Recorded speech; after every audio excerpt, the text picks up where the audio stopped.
This is King Noble Black Supremacy.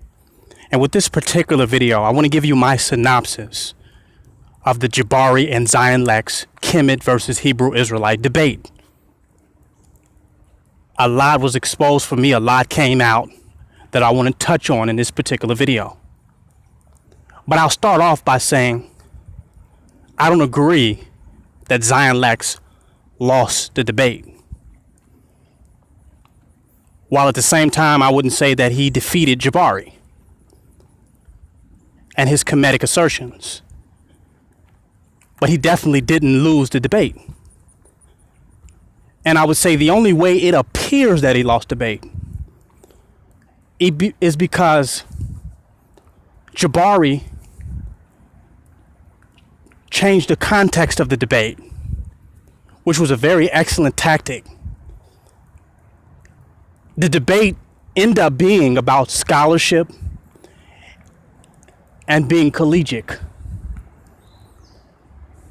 That's what it turned into. It was no longer about Kemet anymore. It was no longer about the truth. It was about scholarship and writing for undergraduates and understanding the traditions of scholarship and following those traditions. But I would have to make this assertion myself. The difference between scholarship and truth. There's a difference between scholarship and truth. Scholarship has existed before truth in the black community. That's why we needed black scholars. That's why we needed Afrocentric studies. That's why we needed independent black researchers like John Henry Clark, Dr. Ben. That's why we needed that. We need people who specialize in African studies. Naeem Akbar. We need these types of people, unquestionably, because scholarship has not been synonymous with truth. And Jabari has made that mistake of confusing scholarship with truth and distracting you with the intricacies of scholarship to take you even off the path of truth, which is what the discussion should have been about. Not citations, references, none of that, but truth. That's what we're interested in. So what Jabari did was he locked the debate within the context of scholarship, of being an historian. And historians got it wrong. A lot of them had it wrong, and they had references and they had citations, and we still needed black professors and black scholars and African studies majors and independent black researchers to come and challenge all of that information. Because with all of their scholarship, which I'm sure they did the citations and the references correctly, they were wrong. And in them being wrong was the advent of what we call black scholarship and African studies that arise out of them being wrong. But their tradition was right. Their methodologies were so-called right. Because scholarship does not equate to the truth. It is a system of accountability among those who consider themselves to be scholars of how they fact check their information. But facts don't always add up to the truth. Facts don't always surmise to the truth. Just because you have a list of facts doesn't mean you have the ultimate truth. And we're clear on that. Because of all the historians they claim to know about Kemet, they still can't tell you how the pyramids were created. There's still some unanswered questions. There's a lot of unanswered questions about the different civilizations, the time periods, the chronology, the carbon dating, different artifacts. And they're finding new and new archaeological findings that take history back further, which makes the facts that they already had amount to nothing but a useless effort to grasp the truth. So facts don't even necessarily mean truth. Don't even get that confused. And scholarship does not mean truth. Because if people's scholarship was truth, then there wouldn't be counter scholarship and counter books and information making debates and arguments to that which scholars already wrote. So Jabari distracted you with scholarship and white supremacy tradition, which evolved into black people getting involved and participating in that tradition of white supremacy that we call scholarship, which amounts to being an institutionalized Negro and being validated and certified by the white man, which we're not interested in. I say this clearly, that those of us who watch Black News 102 and Sonetta Studios and channels like that, we're not interested in scholarship. We're not interested in the collegiate field. Many of us left school because we saw the lies within white supremacy that hid behind scholarship and citations and quotations and the copyrighted lies. We saw how the white man's lies could hide behind his scholarship and that we would not get the truth within his institutions. So we stepped outside of those institutions and find independent researchers, street scholars, those like Zion Lexx that would devote their lives independently to finding out the truth. Because we didn't just want scholarship anymore. We know what that led us to. Scholarship told us that white people were more evolved than black people. They had citations and references. Scholarship told us that whites were superior. Scholarship told us that blacks evolved from apes at one period. Of course, that narrative is changing. But this was scholarship at one point. So some of us was not interested in the lies that hide behind academia, that get a lot of grants and independent funding and researchers' funds in order to maintain these lies. So we watch Black News 101 and Sonetta 102 and Sonetta Studios because we're no longer interested in those lies. We just want to get to the truth. So we don't care about your degrees, your PhDs, all of that, as much as we cared about John Henry Clark's PhD or we cared about Dr. Ben's PhDs or education. We didn't care about any of that. We just want the truth. But Jabari so slickly held the conversation within the context of scholarship and being collegiate and avoided the truth altogether. Because the truth may mean that your mind must be deep enough to mix numerology and mysticism and history and religion and combine them all and wrap your mind around all of that in order to find the truth. And that all of these things must be discussed. And the conversation cannot be linear. It must be more an open conversation to really evolve one's understanding of truth. That's not what happened that day between Zion Lexx and Jabari. He criticized, shamed, and attacked Zion Lexx based on institutional validation, based upon white supremacy collegiate practices and scholarship and academia. He avoided the truth. He escaped the truth.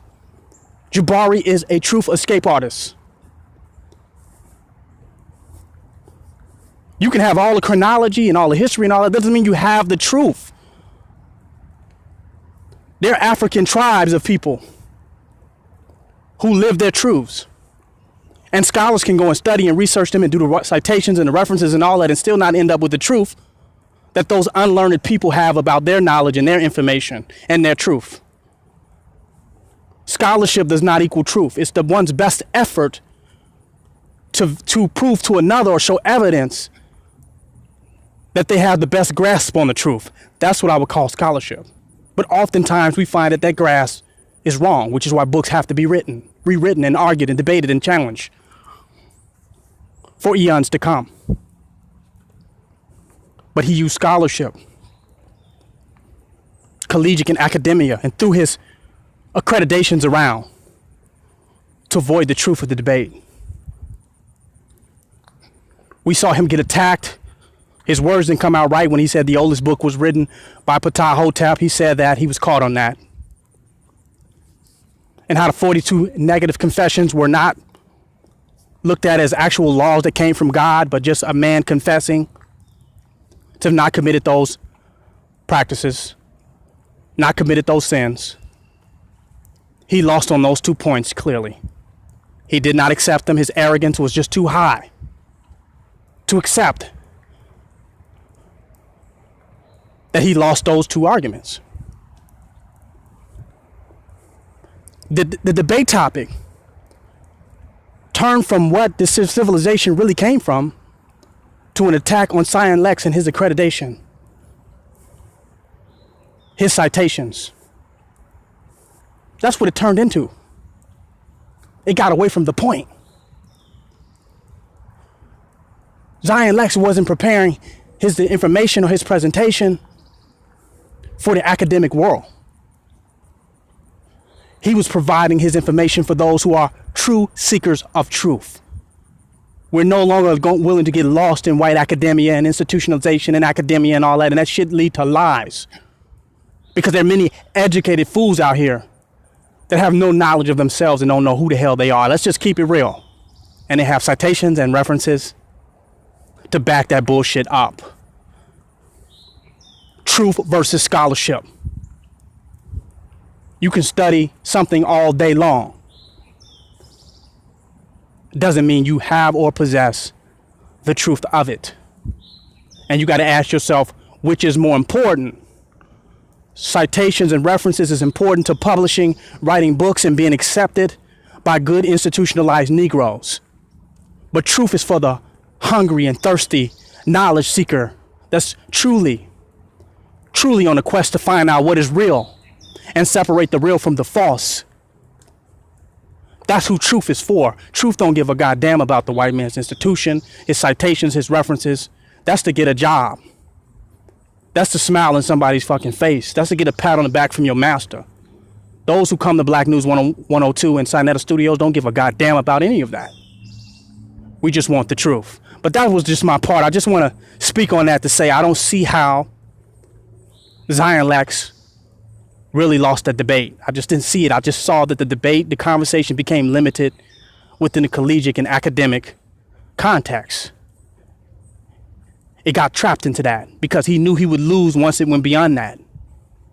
He knew he would begin to lose. So he had to use the white man's institutionalized framework in order to limit the parameters of the debate.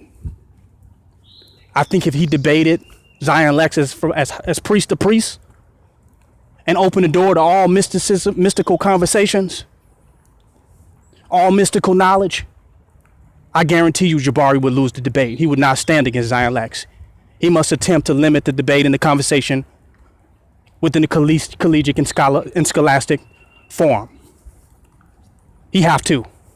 And shut down everything he's trying to say before he say it, to verify it and qualify it based on a tradition of scholarship. That's a fact.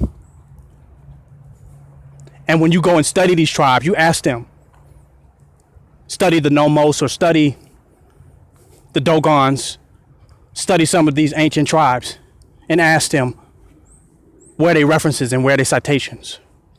And look on the walls of Kemet and find where the references to that shit and the citations to that shit.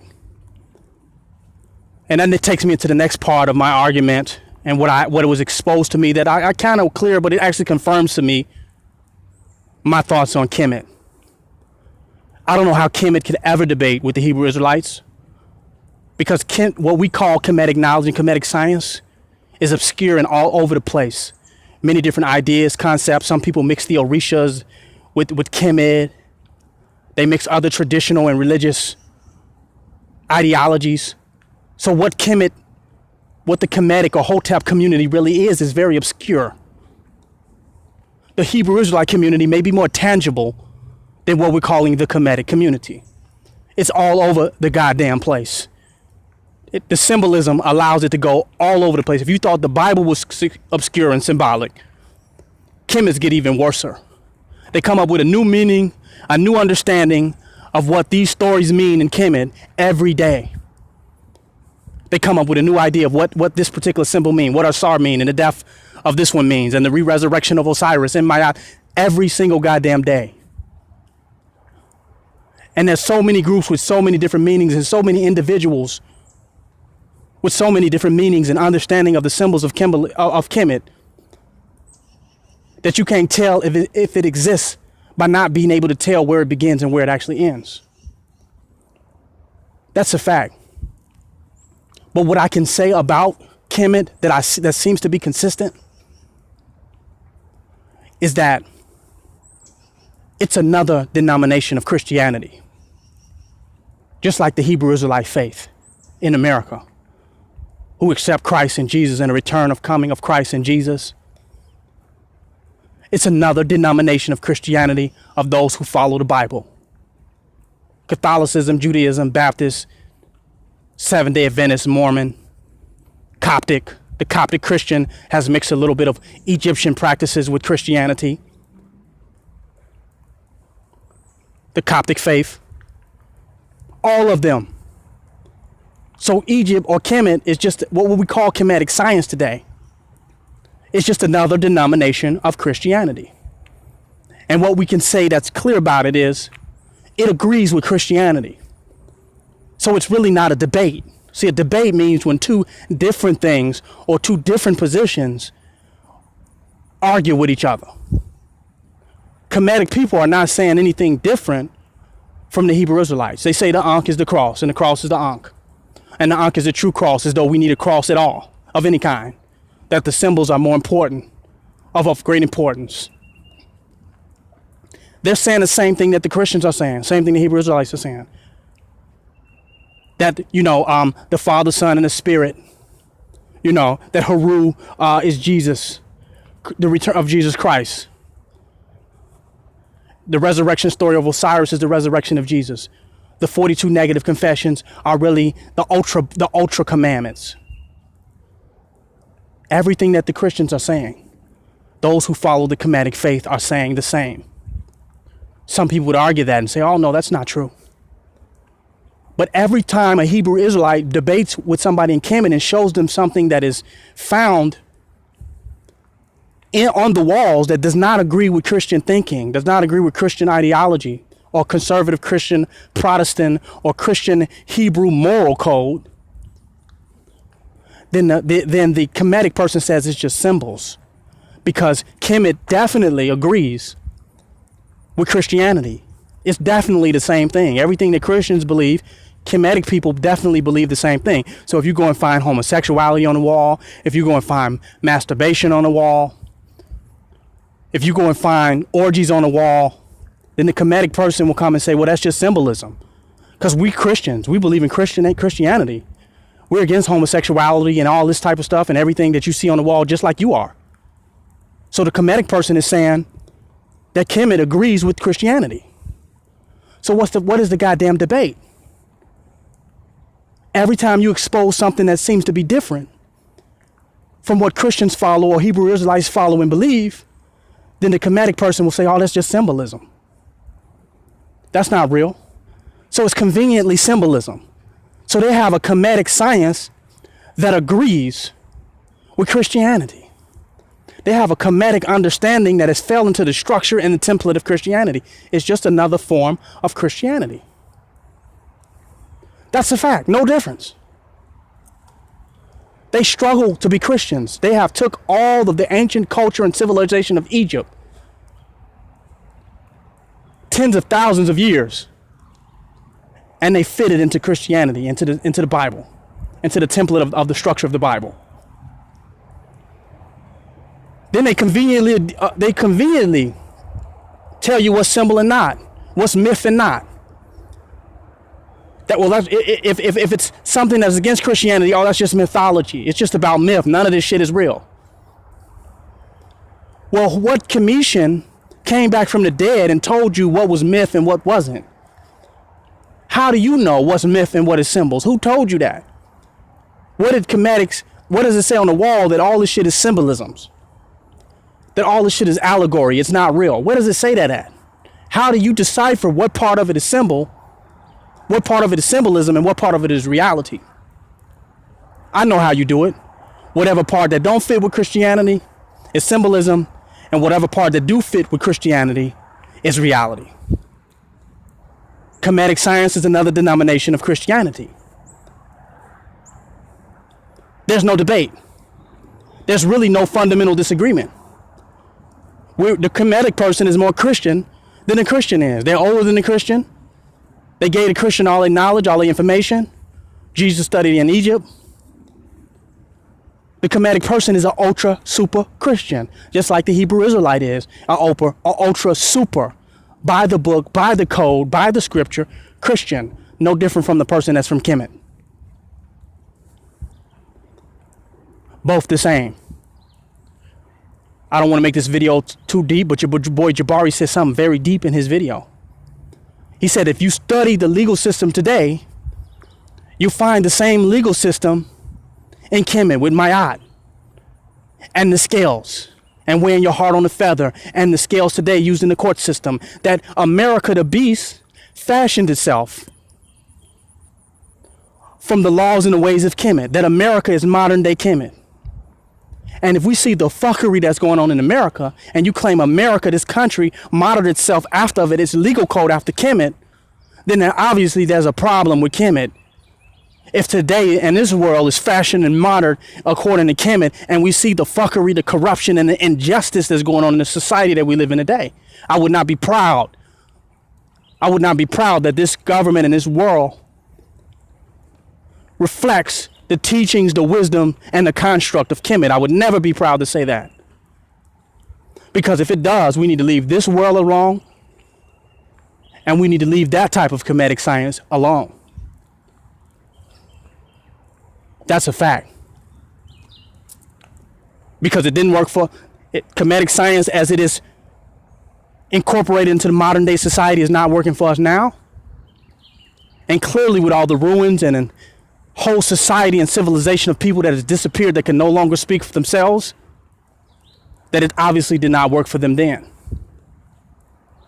And what we call Kemetic science today is just our own fantasy, our own symbolic fantasies, and we make it up as we go along. We fashion this shit as we go along. There's no structure, no template to what Kemetic knowledge is. It's arguable of whether the Medu Neter has even been translated or is translated properly. With every different Kemetic society, from the Earth Center, from the Asar Aset Society, from Baba Haru, Mufudizi, and so many other Kemetic elders and societies, the pronunciations of the words and the languages. We deal with Asar Hapi, Mutar Ashby, the pronunciations of the words and the meanings change. Asar, Asir, Wasir. It changes from group to group, from man to man, from yoga practitioner to yoga practitioner. The symbolism changes. It has no set structure, no set organization, and no standard amongst all the different Hotep groups and societies. That's just the truth. And we spend so much time lost in the obscurity of Kemet that we don't stand up today and fight as who and what we are today. But that's a whole nother subject matter. I don't feel like Zion Lexx lost the debate. I felt like the parameters of the debate was limited, and that Jabari used the tactic of keeping it within the context of scholarship and within the academic world. I don't feel like he lost the debate, but I think a lot came out. That's my synopsis. This is King Noble Black Supremacy. Join my website, www.kingnobleuncensored.com. Donate and don't hate. Your own. Also follow me on Instagram, kingnobleuncensored.c.o.m, and subscribe right now to my YouTube page, King Noble Guru. Black Supremacy.